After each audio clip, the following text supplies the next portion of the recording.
Bismillahirrahmanirrahim. Assalamualaikum warahmatullahi wabarakatuh. Apa kabar anak-anak kelas 6A yang insya Allah senantiasa diberi kesehatan oleh Allah Subhanahu wa Ta'ala. Pada kesempatan kali ini kita akan melanjutkan pelajaran kita tematik 1 untuk muatan pelajaran IPS KT 3.1. Tetapi sebelumnya mari kita awal dengan membaca basmalah bersama-sama. Bismillahirrahmanirrahim.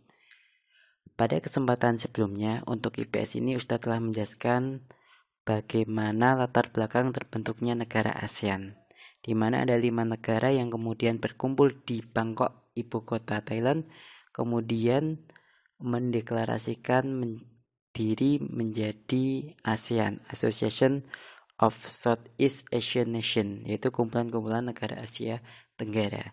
Kemudian seiring dengan perjalanan waktu tambah 5 negara sehingga pada tahun 2021 ini menjadi 10 negara.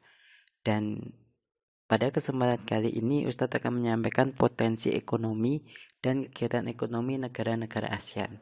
Ini merupakan rangkuman dari Pupena 6A halaman 30 dan halaman 42. Kalian sembari menyimak video juga bisa menyimak di buku Pupenanya masing-masing. Nah, kita mulai dari negara yang pertama yaitu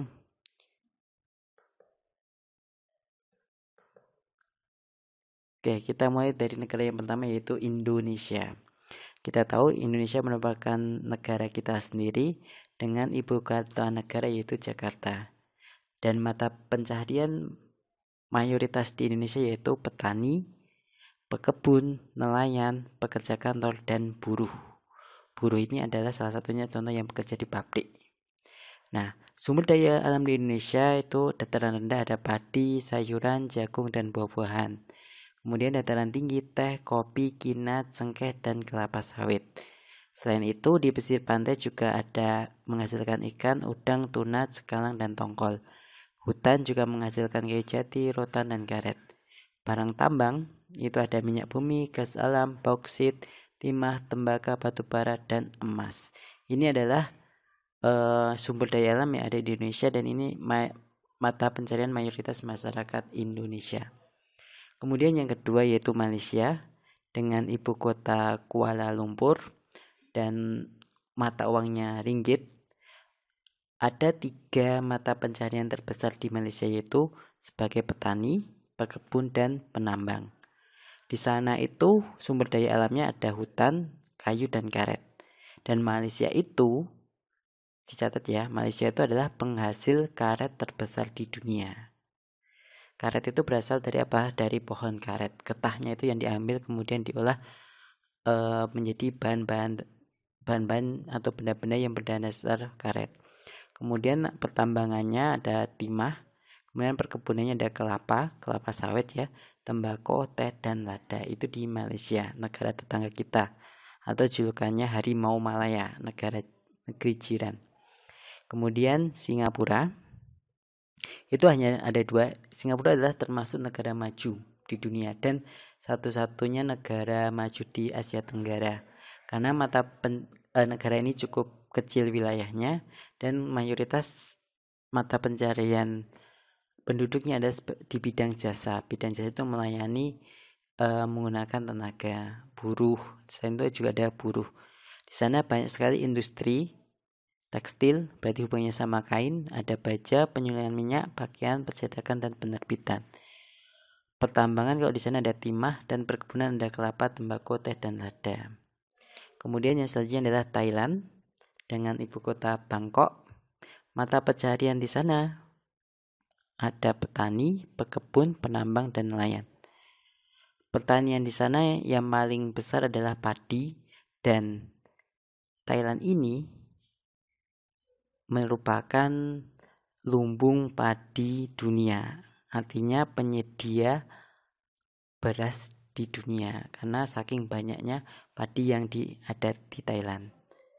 Kemudian perairannya ada berbagai jenis ikan karena termasuk yang dilalui sungai terbesar di Asia Tenggara itu Sungai Mekong. Kemudian pertambangannya ada batu bara, timah, dan gas alam. Sedangkan pekebunannya ada karet dan kayu jati. Kemudian kita masuk ke negara Filipina, negara kepulauan. Banyak sekali pulau di Filipina itu, ibu kotanya Manila, ya. Kemudian ada 3 mata pencaharian, yaitu petani, pekebun, dan bidang jasa. Di sana hanya ada dataran rendah karena mayoritas bentuk pulau, dan biasanya dataran rendah itu digunakan untuk menanam jagung, sayuran, padi, ketela pohon, dan buah-buahan.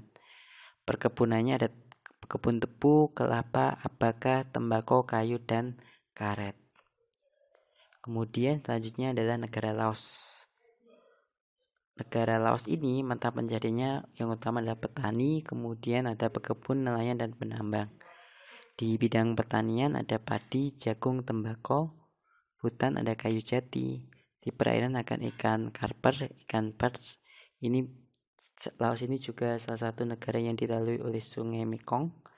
Jadi ikan karper dan ikan perch ini berasal dari Sungai Mekong tersebut. Pertambangnya ada tambang gypsum, timah, batu bara, seng, dan biji besi. Kemudian negara selanjutnya adalah Brunei Darussalam, termasuk negara yang makmur. Di sana mayoritas penduduknya bekerja sebagai petani, penambang, dan buruh industri. Pertanian yang ada di sana yaitu padi, buah-buahan, lada, dan kelapa. Dan ini adalah sumber penghasilan terbesar di sana yaitu minyak dan gas bumi. Hampir 40% menyumbang pendapatan negara. Kemudian ada Myanmar, petani, pekebun, dan penambang sebagai mata pencaharian penduduknya. Kemudian sumber daya alamnya adalah pekebun, ada teh, tembakau, tebu, dan sayuran. Sedangkan barang tambangnya ada gas alam, batu bara, emas, perak, batu mulia, mangan, dan timah.